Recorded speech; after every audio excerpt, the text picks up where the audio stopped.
Escudriñad las Escrituras, a la ley y al testimonio.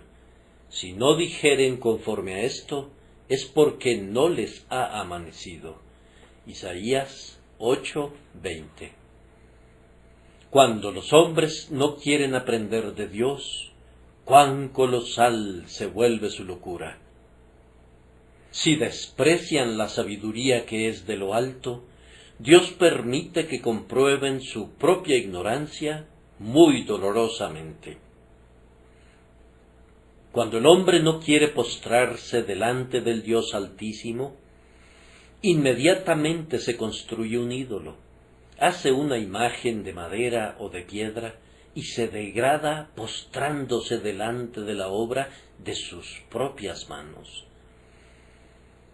Cuando los hombres no quieren recibir el testimonio de la Escritura con respecto a la creación de Dios, enseguida comienzan a desarrollar teorías que son 1000 veces más ridículas que lo ridículo que pretenden encontrar en el texto bíblico, pues si no quieren aceptar la solución de Dios al problema, Él los deja que busquen otra a tientas, y su propia solución es tan absurda que con la sola excepción de ellos, todo el mundo tiene el suficiente sentido para reírse de lo que dicen.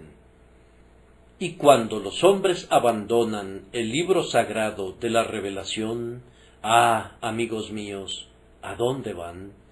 Nos enteramos que en la época de Isaías acudían a lugares extraños, pues en el versículo 19 se afirma que preguntaban a los encantadores, a los adivinos que bisbiseaban y murmujeaban, sí, consultaban por los vivos a los muertos y se convertían en crédulos seguidores de nigromantes.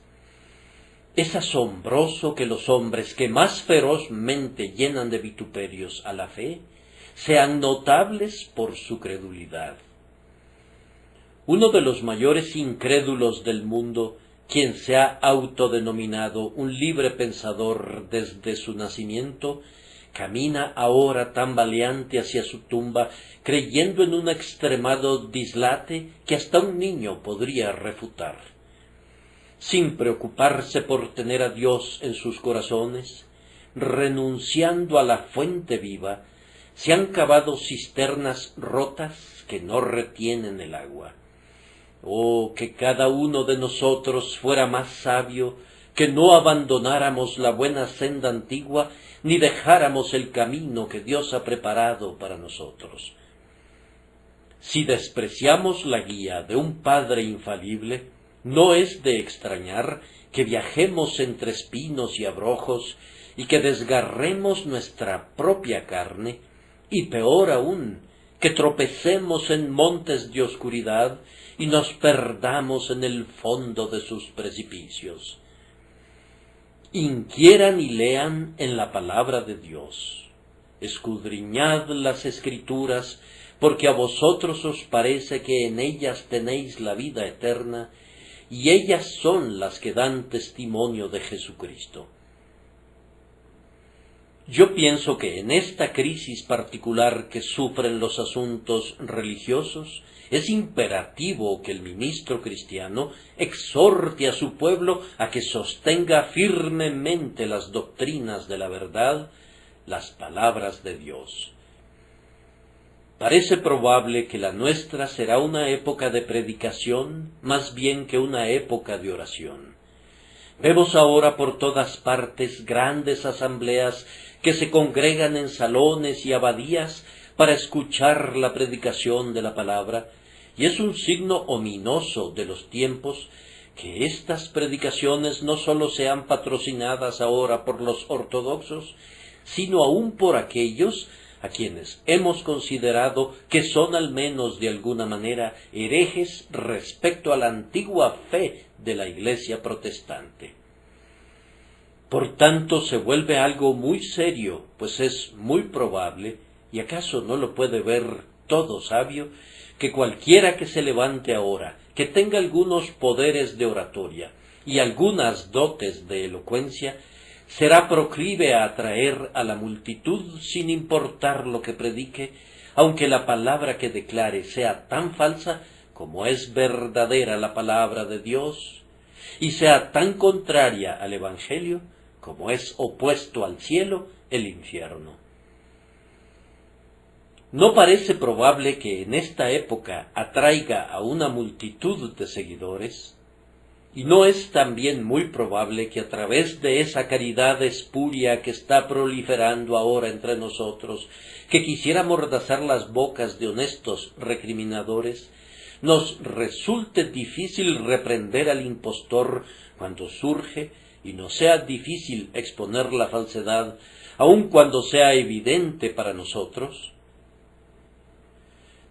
Estamos ahora tan bien y felizmente compenetrados entre nosotros, y el disconforme y el miembro de la Iglesia establecida se han vuelto ahora tan amigables entre ellos, que tenemos que temer menos los efectos de la intolerancia extrema que los efectos del latitudinarianismo. Tenemos razones ahora para subirnos a la atalaya, no sea que se levanten algunos en medio de nosotros, la espuria progenie de estos felices tiempos de alianza evangélica, que reclamen nuestra caridad mientras predican lo que condenamos de lleno en nuestros corazones. ¿Y qué mejor consejo puede dar el ministro en tiempos como estos? ¿Qué libro podría recomendarles a sus oyentes? ¿Cómo los mantendrá firmes? ¿Dónde está el ancla que les dará para que la arrojen a las rocas? ¿O dónde están las rocas a las cuales tienen que arrojar el ancla? Nuestro texto es una solución a esa pregunta. Se nos proporciona aquí una grandiosa respuesta a la exhortación, a la ley y al testimonio. Si no dijeren conforme a esto, es porque no les ha amanecido. Primero, esta mañana voy a empeñarme en exhortarlos a llevar ciertas cosas a las que tememos que se les añada una importancia supersticiosa, a la ley y al testimonio. En segundo lugar, voy a intentar mostrarles los buenos efectos que se presentarán si cada uno de ustedes lleva rígidamente todo lo que oye y cree a la ley y al testimonio. Y, en tercer lugar, voy a darles algunas razones poderosas por las que deben someterlo todo a esta sagrada piedra de toque. Y voy a concluir ofreciéndoles algún pequeño consejo acerca de cómo pueden hacer esto verdadera y útilmente.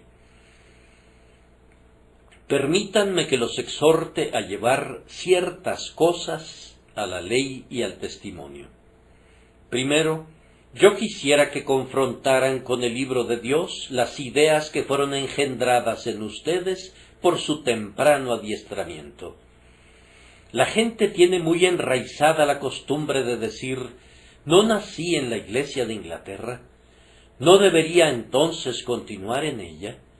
O, por otro lado, ¿no practicó mi abuela el bautismo por inmersión? Entonces, ¿no debería continuar yo en la denominación bautista? Ni Dios quiera que yo dijera algo en contra de sus venerables y piadosos parientes, o que ustedes fueran irrespetuosos con la enseñanza de ellos. Aun cuando no podamos aceptarlo, nosotros siempre respetamos el consejo de ellos en consideración a las personas que nos lo ofrecen, sabiendo que la instrucción que nos dieron, aunque fuera errada, fue, con todo, bien intencionada. Pero como adultos reivindicamos el derecho de no ser alimentados como fuimos alimentados en nuestra supeditada infancia, con un alimento que escogieron por nosotros. Reclamamos que debemos tener el derecho de juzgar si las cosas que hemos recibido y que hemos oído son acordes con este libro sagrado, y si descubrimos que nuestra instrucción fue desacertada en algo, No consideramos que estemos violando ningún principio de afecto si nos atrevemos a salirnos de nuestras familias y a unirnos a una denominación que sostiene creencias muy distintas de aquellas que nuestros padres abrazaron. Cada uno de nosotros debe recordar que así como Dios ha dado a cada ser humano una cabeza sobre sus hombros, cada individuo está obligado a usar su propia cabeza y no la de su progenitor. Dios le dio un criterio a tu padre, tanto mejor, él juzgó por sí mismo. Él te ha dado un criterio a ti también, entonces juzga también por ti mismo. Con respecto a todo lo que recibiste en tu primera niñez, di: bien, no voy a descartar todo eso con ligereza, pues pudiera ser oro puro, pero al mismo tiempo no lo voy a conservar a ciegas, pues pudiera tratarse de dinero falsificado. Voy a estudiar con detenimiento el libro sagrado y, en la medida de lo posible, voy a empeñarme en librarme de todo prejuicio. Voy a leer la Biblia como si nunca hubiese oído a ningún predicador o nunca hubiese sido instruido por mis progenitores, y voy a esforzarme por descubrir qué dijo Dios, y voy a creer y abrazar lo que Dios dice, sea lo que sea, esperando que por su gracia haya de sentir también su poder en mi propia alma. Asimismo, recuerden evaluar a los predicadores del Evangelio según esta norma. Muchos de ustedes saben muy poco acerca de lo que es el Evangelio. La idea general de la mayoría es que cada uno de nosotros tiene razón, que aunque yo pueda contradecir hoy a otra persona y alguien más pueda contradecirme a mí, todos tenemos razón. Y aunque sea una traición en contra del sentido común creer tal cosa, esa es una idea generalizada. Algunas personas siempre creen lo que dice el predicador más reciente. Si oyeran al hipercalvinista más extremo, al igual que él, aceptarían la plenitud de la doctrina de la reprobación. En caso de que escucharan a la mañana siguiente al más acérrimo arminiano, creerían con él en la más universal de las redenciones y en el más poderoso de los albedríos humanos. Si oyeran después al calvinista genuino, que predica que el hombre se ha destruido a sí mismo, pero que en Dios se encuentra su ayuda, tal vez piensen entonces que el hombre se contradice a sí mismo, y por una vez se rebelan contra sus maestros. Pero es probable que si oyeran a esa persona otra vez, se reconciliarían fácilmente con las aparentes contradicciones, pues lo que les gusta a ellos es simplemente la presencia del hombre, es simplemente la manera que tiene el hombre de decir las cosas y no lo que dice. Acabo de oír algo semejante con respecto al santo señor Durham, el escritor de ese libro encantador sobre el Cantar de Salomón. Si yo hubiera vivido en su tiempo, pienso que no hubiera querido oír jamás a ningún otro predicador. De día y de noche me habría sentado esperando recibir los dulces goteos de sus labios de miel.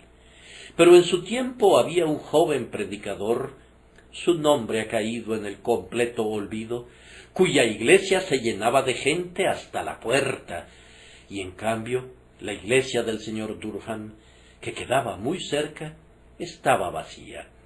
La explicación de eso es que a la mayoría de la gente no le interesa lo que se predica, sino la forma de decirlo. Y si lo predicado es expresado elegantemente, si es expresado bellamente y si es expresado enérgicamente, eso le basta a la gente, aunque sea una mentira. Pero si se dice la verdad, no la reciben a menos que vaya acompañada de algunas dotes de oratoria y de elegancia. Ahora bien, al cristiano que ha superado su infancia no le importa cómo se expresa el predicador. Para él lo importante es lo que dice. Lo único que se pregunta es, ¿dijo la verdad? Se queda únicamente con el grano. Para él la paja no significa nada y el tamo menos. A él no le importan los arreglos de la fiesta ni la elaboración de los platillos. A él solo le importa lo que constituye alimento sólido para él mismo. Ahora, mis queridos amigos, cuando subo a este púlpito, yo reclamo el derecho de ser oído, pero no reclamo el derecho de que se me crea, a menos que las palabras que digo sean acordes con el libro sagrado. Yo deseo que me traten como quisiera que trataran a cualquier otra persona, que nos lleven a cada uno a la ley y al testimonio. Le doy gracias a Dios porque no tengo necesidad de avergonzarme de mi Biblia. Algunas veces me avergüenzo de esta traducción que hicieron de ella, viendo cómo, en algunos puntos importantes, no es fiel a la palabra de Dios. Pero de la propia palabra de Dios puedo decir que es el varón de mi diestra, mi meditación tanto de día como de noche. Y si hubiese algo que predico que sea contrario a esta palabra, óyenlo en el cielo, escupan sobre ello y desprécienlo. La verdad está aquí. Lo que se les pide que reciban no es lo que yo digo, sino lo que dice mi Dios. Pónganme a mí y pongan a todos mis hermanos en la criba. Échennos a cada uno de nosotros en el fuego. Póngannos en el crisol de la verdad. Y lo que no sea acorde con la palabra de Dios debe consumirse como escoria. Hay otra clase de individuos que es muy contraria a esos seres a los que me he referido. Estos varones son sus propios predicadores. No le creen a nadie sino a ellos mismos, y sin que lo sepan, tienen múltiples razones para odiar al Papa, porque entre colegas siempre hay disensión, ya que ellos mismos son papas. Estas personas, cuando oyen que se predica una verdad, no la juzgan por la Biblia, sino por lo que creen que debería ser la verdad. Por ejemplo, he oído decir a alguien, después de haber oído la doctrina de la elección, o la doctrina de la redención particular, bien, esa doctrina no me agrada, no me gusta. Y luego comienza a blandir una objeción que ha fraguado en su propio yunque, pero sin intentar jamás citar algún texto de la Escritura para refutar a la doctrina. Sin referirse nunca a algún antiguo dicho de los profetas, se empeña en demostrar que la doctrina es un error, pero sólo juzgándola según su propia opinión, según sus deseos de lo que debería ser la verdad.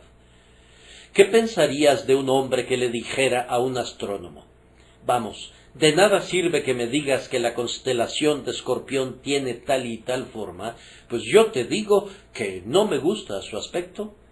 Mi querido amigo astrónomo, no pienso que la constelación de Escorpión debiera haber sido hecha de esa forma. Pienso que esta estrella debería haber sido puesta justo aquí, en vez de allí, y entonces todo estaría bien. El astrónomo simplemente le sonreiría y diría: tu opinión no tiene ninguna importancia, pues no altera los hechos.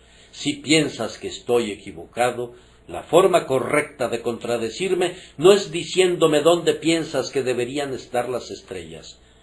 Simplemente ven y mira a través de mi telescopio y ve dónde están las estrellas. Ahora bien, lo mismo sucede con la verdad. La gente dice: a mí no me gusta una verdad de ese tipo. Esa no es una refutación de esa verdad. La pregunta es: ¿está en la Biblia? Porque si está allí, nos guste o no nos guste, es un hecho, y lo que el ministro tiene que hacer es reportar los hechos que encuentra allí. Vamos, el astrónomo no puede disponer a las estrellas en una fila como si se tratara de una hilera de lámparas de gas para agradarte. Y el ministro no puede poner las doctrinas en la forma en la que tú deseas que sean puestas. Todo lo que el astrónomo hace es ubicarlas y entonces dice, así es como están en el cielo. Entonces tú tienes que mirar al cielo para ver si es así. Todo lo que yo tengo que hacer es decirles lo que encuentro en la Biblia. Si no les gusta, recuerden que esa no es una refutación y no me importa que les guste o no les guste. Lo único que cuenta es, ¿está en la Biblia? Si está ahí, no voy a detenerme para probarlo. Yo no vengo aquí para demostrar una doctrina en absoluto. Si está en la Biblia, es verdad. Ahí está. Yo la divulgo. Si la rechazas, lo haces para tu propia condenación, pues tú mismo crees que la Biblia es veraz, y yo te demuestro que está allí, y por tanto, tiene que ser verdad. ¿Debería ser acorde con tu mente? ¿Quisieras que la Biblia se adaptara a los designios de tu propio corazón? Si lo hiciera, sería algo sin valor. ¿Desearías tener un evangelio acorde con tus deseos? Entonces, para algunos de ustedes sería un evangelio que permitiría la lascivia. ¿Desearías tener una revelación diseñada para complacerte en tus lascivias y para que te entregues a tu orgullo? Si es así, has de saber que Dios no condescenderá jamás a alimentar tu altivez o tu desenfreno. La Biblia es un libro semejante a Dios. Él exige tu fe en ese libro, y aunque dieras coces contra él, es una piedra que no puede ser quebrada jamás, pero advierte que tú puedes ser despedazado sobre ella, sí, y puede caerte encima y aplastarte hasta convertirte en polvo. Entonces te suplico que cotejes tus propios pensamientos y tus propios sentimientos con la piedra de toque de la verdad, pues si no dijeren conforme a esto, es porque no les ha amanecido. Y hagan exactamente lo mismo con todos los libros que lean. Esta es una época de escribir libros y de imprimirlos. En estos tiempos, debido a la literatura periódica y a los libros que descansan en nuestros anaqueles, nuestras Biblias no son muy leídas. Voy a relatarles una historia veraz, tal como me fue contada ayer. Érase una vez un joven que ahora estudia para el ministerio, que era tan extraordinariamente ignorante de su propia Biblia, que cuando oyó a un joven ministro mencionar la historia de cuando Nabucodonosor fue echado de entre los hombres, hasta que su pelo creció como plumas de águila y sus uñas como las de las aves, al concluir el sermón, le dijo al ministro: bien, lo que le dijo a la gente fue una historia muy rara, ciertamente. ¿Dónde pescó esa historia? Vamos, le respondió el ministro, ¿no has leído nunca tu Biblia? La puedes encontrar en el libro de Daniel. El joven había leído muchísimas otras cosas, pero nunca había leído toda la Biblia, y sin embargo, iba a ser un maestro de ella. Ahora bien, me temo que esa misma ignorancia es muy prevaleciente en muchas personas. No saben lo que contiene la Biblia. ¿Podrían decirte lo que está en el semanario del feligrés? ¿O en el semanario del cristiano? ¿O en la revista del congregante? ¿O en la revista wesleyana? ¿O en la revista bautista? ¿O en la revista evangélica? Y en todas esas publicaciones. Pero hay una antigua revista, una revista de armas, una revista de riquezas que olvidan leer. Ese es el libro anticuado llamado la Biblia. Ah, dijo alguien que estaba a punto de morir, que había sido un gran experto en los clásicos. Qué bueno hubiera sido que hubiera pasado tanto tiempo leyendo mi Biblia como el que invertí leyendo a Livio. Qué bueno hubiera sido ser tan riguroso en mis reseñas sobre la Santa Escritura como lo fui en las reseñas sobre Horacio.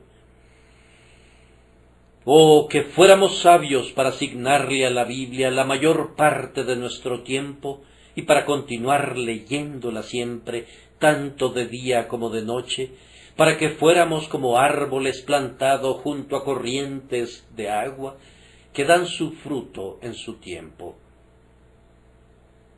Como ministros del Evangelio, debemos recordar lo que bellamente dijo McCheyne. Pueden estar seguros, dijo, de que es la palabra de Dios, y no el comentario del hombre sobre la palabra de Dios, lo que salva a las almas. Y yo he observado que si alguna vez llegamos a presenciar una conversión, en el 99% de los casos, la conversión es más bien atribuible al texto del sermón o a alguna escritura citada en el sermón que a cualquier comentario del predicador, ya fuera trillado u original. La palabra del Señor es la que rompe los grilletes y libera a los prisioneros. Es la palabra de Dios la que salva instrumentalmente a las almas, y por tanto tenemos que cotejarlo todo con la piedra de toque, a la ley y al testimonio. Si no dijeren conforme a esto, es porque no les ha amanecido. Paso ahora a mi segundo punto. Hermanos, permítanme mostrarles algunos de los buenos efectos que habrán de obtenerse de un estudio detallado y cuidadoso de la ley y del testimonio de Dios. Primero, recuerden que a menos que estudien la palabra de Dios, no serán competentes para detectar el error. Si un hombre predicara a sus oídos alguna descarada falsedad, no estarían calificados como jueces para identificar esa falsedad a menos que hayan estudiado la palabra de Dios. Ni ustedes ni yo estaríamos capacitados para sentarnos como jueces en un tribunal de las Cortes Superiores de nuestra tierra, porque no estamos familiarizados con las complejidades de la ley. No podríamos citar precedentes, pues no hemos sido instruidos en eso, y así nadie es capaz de juzgar respecto a lo que oye, a menos que sea capaz de citar la Escritura, a menos que entienda la palabra de Dios y sea capaz de percibir y saber lo que significa. Pero oigo que alguien dice que la Biblia es un libro tan difícil que está seguro de que no podría entenderlo nunca. Escúchame bien, amigo. La Biblia es un libro tan claro que quien está dispuesto a entenderlo puede hacerlo. Es tan claro que el que corre puede leerlo, y puede leerlo mientras corre. Sí, es tan claro que entre más sencillo sea el hombre, puede entenderlo mejor. Todo el adiestramiento que un hombre reciba jamás es más bien un obstáculo que un beneficio cuando se pone a leer la palabra por primera vez. El conocimiento puede soltar muchos nudos posteriormente y puede quitar el velo de muchos misterios en tiempos posteriores. Pero hemos oído decir a críticos de mentes profundas que al principio habrían dado todo el mundo si hubieran podido hacer a un lado todo su conocimiento para leer la Biblia sencillamente como el humilde aldeano la lee, y creerla como la palabra de Dios sin las objeciones de la crítica. Ustedes saben cómo la señora Beecher Stowe describe al tío Tom leyéndola. No podía leerla rápido, de tal forma que la deletreaba letra por letra y palabra por palabra. Y la Biblia es uno de los libros, dice ella, que siempre gana cuando se lee de esa manera. Ustedes recuerdan cómo la leía él. Que vuestro corazón no se... Y luego se detuvo ante una palabra compleja y por fin la farfulló y era turbe. Creéis en Dios, creed también en mí. Pues bien, la Biblia se torna más dulce cuando uno se detiene un largo tiempo al leerla. Y lejos de que tu falta de instrucción te descalifique para tu entendimiento de la Biblia, te ayuda, pues la mayor parte de ella es más entendible desde la sencillez de tu corazón. Vengan ustedes y escudriñen las Escrituras. No son las misteriosas fábulas o los eruditos volúmenes de difíciles palabras que dicen algunas personas. Este no es ningún libro críptico, como nos diría el sacerdote.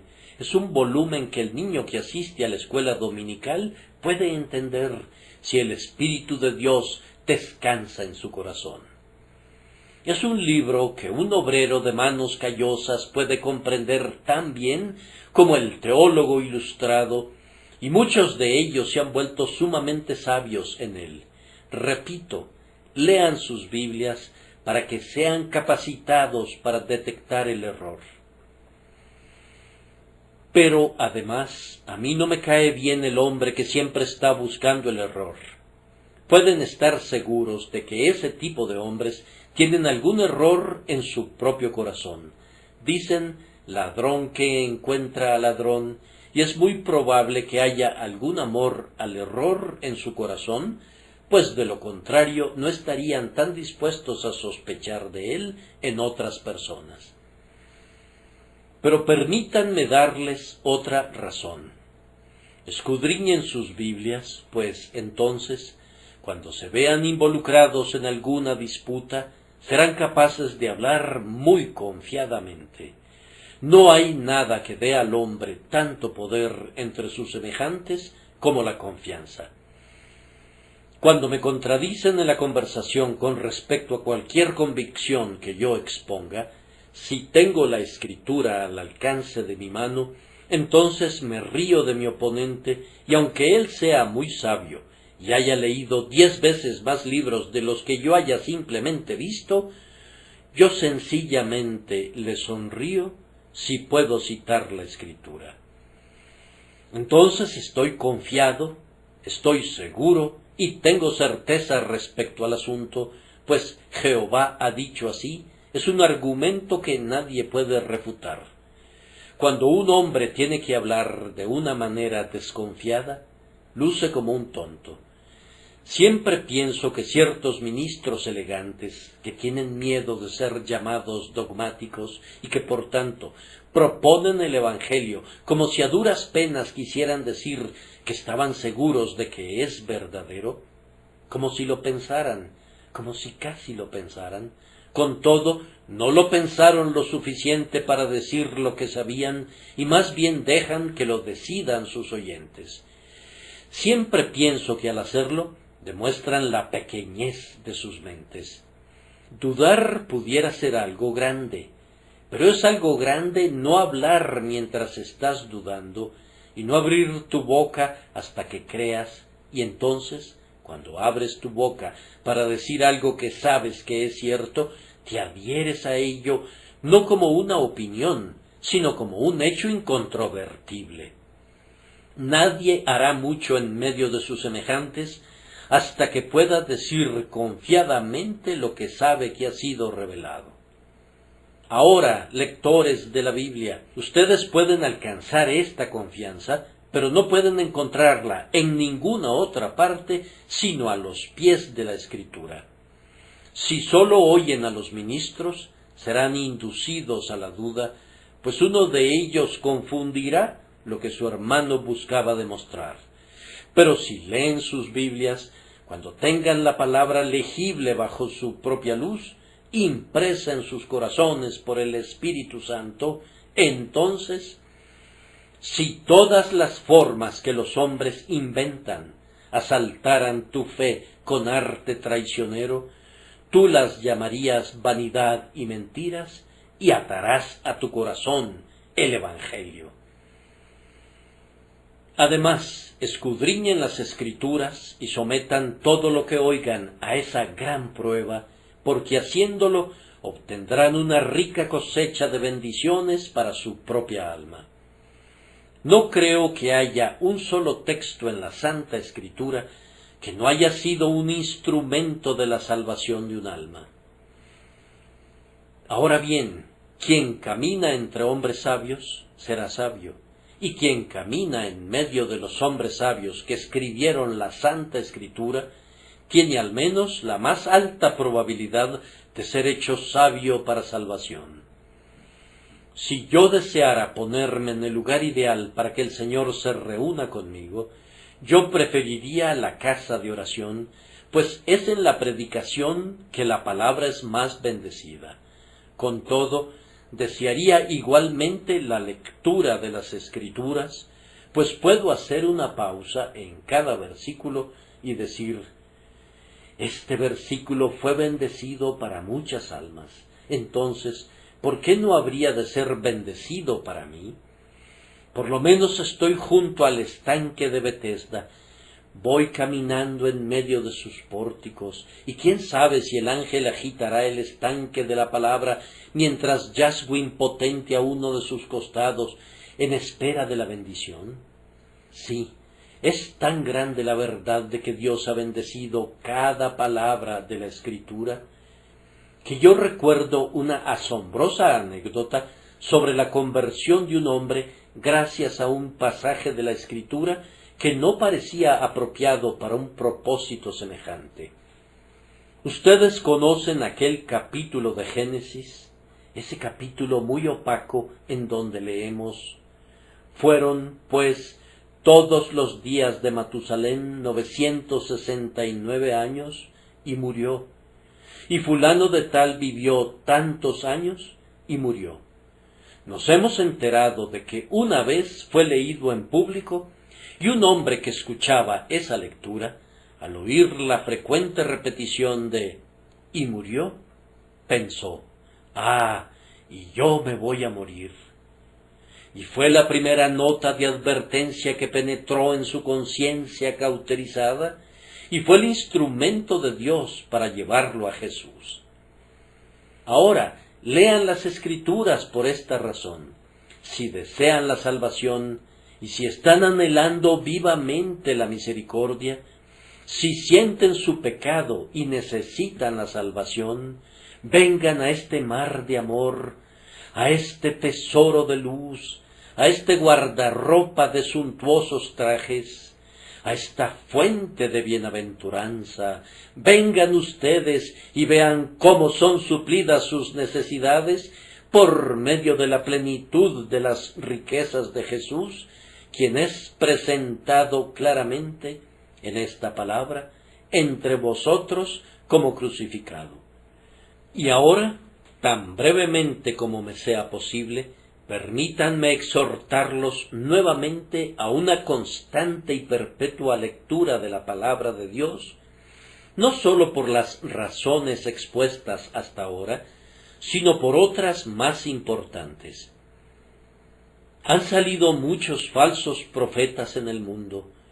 Yo les suplico, entonces, si no quieren ser engañados, que sean diligentes en el estudio de la palabra de Dios. Según nos informa el doctor Livingstone, en ciertos tramos de sus viajes, sus guías eran tan ignorantes o estaban tan decididos a engañarlo, que habría sido mucho mejor viajar sin ellos que con ellos. Él tenía que referirse constantemente a su brújula para no ser engañado. Ahora, yo no diría alguna cosa dura si no creyera que es verdad, pero yo pienso solemnemente que hay algunos supuestos maestros de la palabra que son ya sea ignorantes de las cosas espirituales en sus propios corazones, o están tan resueltos a predicar cualquier cosa menos a Cristo, que podrías estar mejor sin ellos que con ellos, y por eso tienen una absoluta necesidad de referirse perpetuamente a esta grandiosa brújula, mediante la cual únicamente pueden encauzar su camino. Yo desprecio una caridad que después de todo no es caridad. Tengo que decirles lo que creo. Algunos quisieran que yo dijera desde aquí: todos los que son eminentes predicadores son ciertamente predicadores fidedignos. Ahora bien, yo no puedo afirmar eso. Cuando oigo que un hombre predica la doctrina de la justificación solo por la fe, por medio de los méritos de Cristo, yo le extiendo mi mano y lo llamo mi hermano, porque está en lo correcto en cuanto a lo esencial. Pero al hacer esto, estoy muy lejos de aprobar muchas de sus otras convicciones. Pudiera ser que él niegue el poder eficaz del Espíritu en la conversión. Pudiera ser que no sostenga la doctrina de la total depravación de la raza humana, que no insista en la libre gracia soberana, que no predique ni enseñe la doctrina de la sustitución y de la satisfacción por medio de Cristo. Ahora, yo no me voy a engañar diciéndoles que en lo que ese hombre difiera de la palabra de Dios, tiene razón. Sin duda ese hombre podría ser bendecido para la salvación de ustedes, pero pudiera haber una maldición en su ministerio a pesar de todo, de manera que aunque pudieran ser salvados por su ministerio, pudieran quedar sujetos a servidumbre durante toda su vida por culpa de él, y pudieran andar gimiendo en vez de estar cantando, pudieran andar sollozando en vez de experimentar una sagrada explosión de alegría. Tú estudias con tal y tal individuo que fue el instrumento de tu conversión, pero él te dice que tu salvación depende de ti mismo y no del poder de Cristo. Él insiste en que tú, después de todo, puedes perder la gracia y ser echado fuera. Él te dice que aunque seas salvo, Dios no te ama más de lo que amó a Judas, que no hay tal cosa como un amor especial, que no hay tal cosa, en efecto, como la elección. Él te dice que otros podrían haber venido a Cristo igual que tú, y que no hubo ningún poder especial aplicado a tu caso que fuera mayor que cualquier otro. Bien, si no te conduce a gloriarte en el hombre, a engrandecer a la carne y algunas veces a confiar en ti mismo, o por el contrario, si te condujera a turbarte cuando no hay necesidad de sentir turbación, yo me maravillaría, ciertamente, en la medida que su doctrina sea falsa y tienda a extraviarte.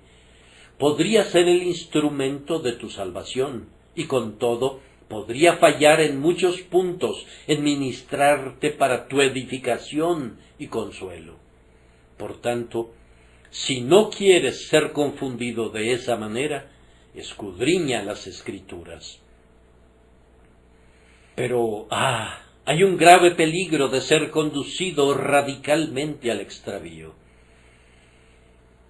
Pudieran oír todo lo que el ministro diga, pero él podría olvidar decirles la parte vital de la verdad.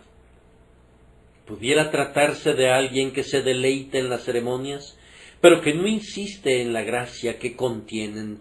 Él podría proponerles la rúbrica y el sacramento y decirles que hay eficacia en la obediencia al uno y en la atención al otro, pero podría olvidar decirles que el que no naciere de agua y del Espíritu no puede ver el reino de Dios. Ahora bien, bajo un ministerio así, no sólo podrían ser conducidos al extravío, sino que, podrían ser destruidos por completo.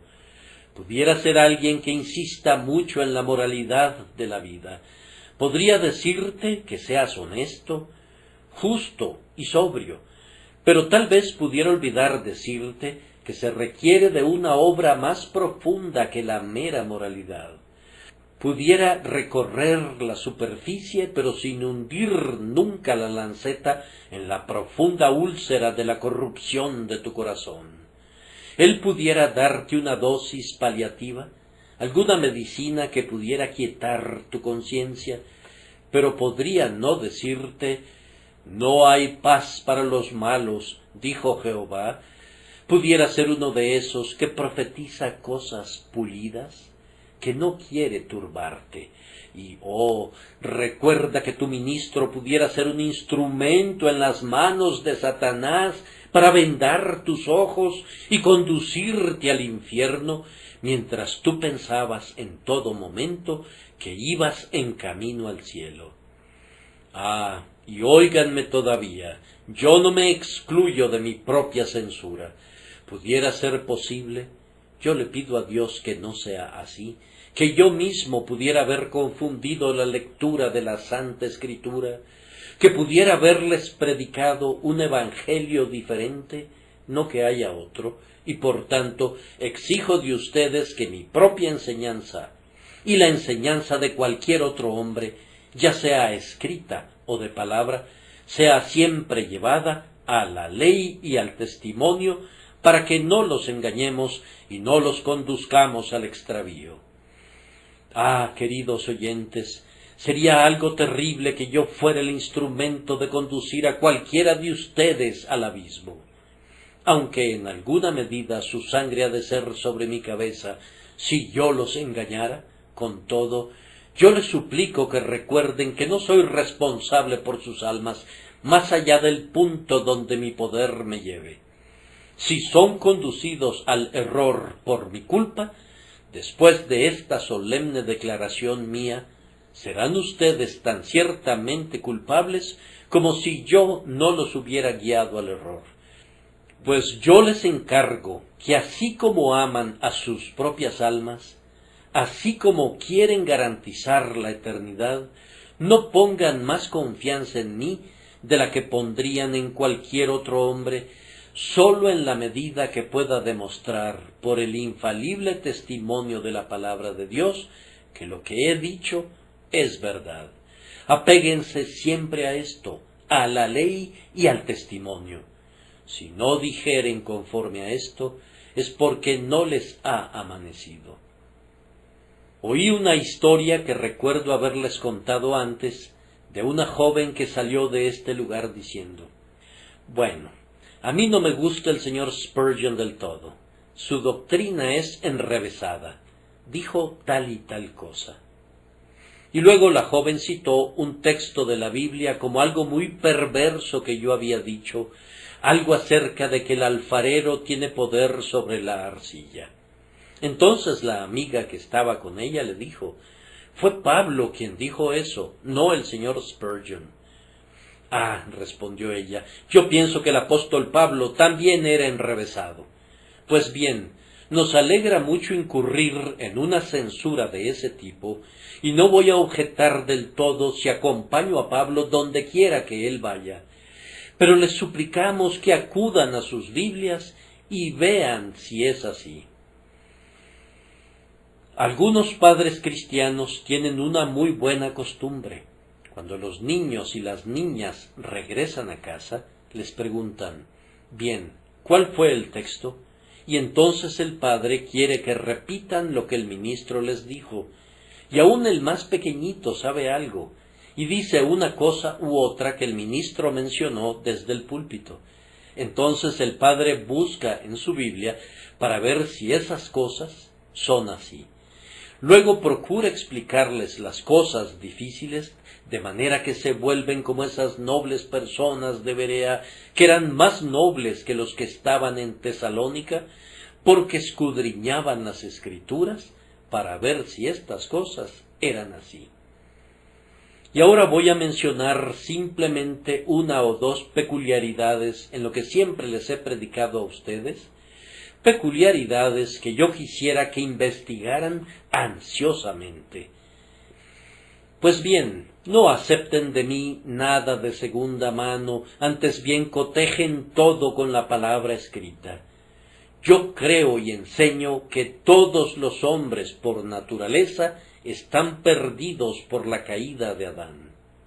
Vean si eso es cierto o no. Yo sostengo que los hombres se han descarriado tanto que nadie quiere ni puede venir a Cristo a menos que el Padre lo traiga. Si estoy mal, descúbranme. Yo creo que antes de todos los mundos, Dios escogió para sí a los miembros de un pueblo que nadie puede contar, por quienes el Salvador murió, a quienes les es dado el Espíritu Santo y quienes serán infaliblemente salvos. Pudiera ser que no les guste esa doctrina, no me importa. Vean si está en la Biblia, vean si declara que somos elegidos según la presciencia de Dios Padre, y así sucesivamente.